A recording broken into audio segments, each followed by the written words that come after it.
Umefahamu hiyo picha?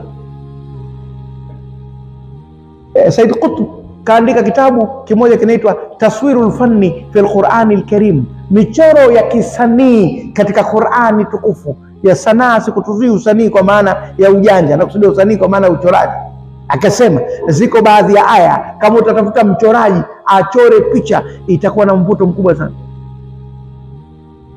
Sasa uchore mahala pana bomba limesimama, maji yanamwagika hivi, alafu mtu kakunjua makono yake, alafu anayataka maji. Utaiona ile picha inavutia na kuchekesha, kuonesha huyu ni mtu mpumbavu kiasi gani. Alikuwa akunje mikono, akutanishe viganja, asogeze mdomo kwenye viganja ili aweze kunywa maji. Kafanya upumbavu, maji yanamwagika, naye baadaye na kiu anahangaika.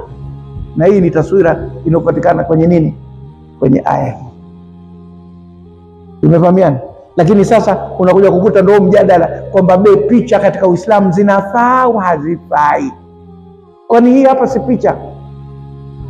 Hii picha si picha? Au kwa sababu iko kwenye maelezo ndio picha? Kwani taswira maana yake nini? Sura, sawara, yusawwiru, taswir. Kwa Kiingereza sema pictorial language, ni lugha ya picha. Tunasoma kwenye fasihi ya Kiswahili lugha ya picha. Hii ni picha ndugu yangu. Sasa anayesema picha haifai, hafai yeye. Inategemea picha hiyo tu. Umepiga picha uko uchi, itafaa?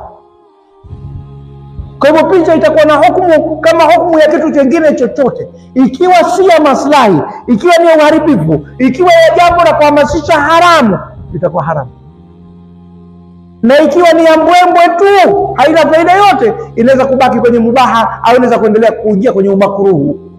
Lakini ikiwa ni ya dharura kama kitambulisho, pasipoti, leseni, itakuwa ni ya lazima. Kwa hiyo itategemea hii picha kwa matumizi gani. Kama wewe huko mbili kwako umeweka tu mapicha tu ya kila aina, moja umevaa bukta, moja unarusha teke, moja unafanya sasa hiyo tena unakwenda kwenye karaha.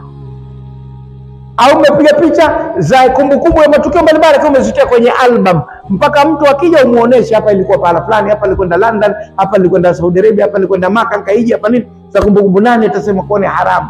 Nayo si mapambo, hizo ni kumbukumbu. Hizo picha itategemea matumizi yake. Kuhukumu kwamba picha ni haramu, hapa hizi lugha za picha zote maana yake ni hatukukubali sisi kuchora. Tungeamua kuchora, hizi ni picha, na Mungu hapa anatuchorea kwa maneno, sio kwa rangi wala mistari.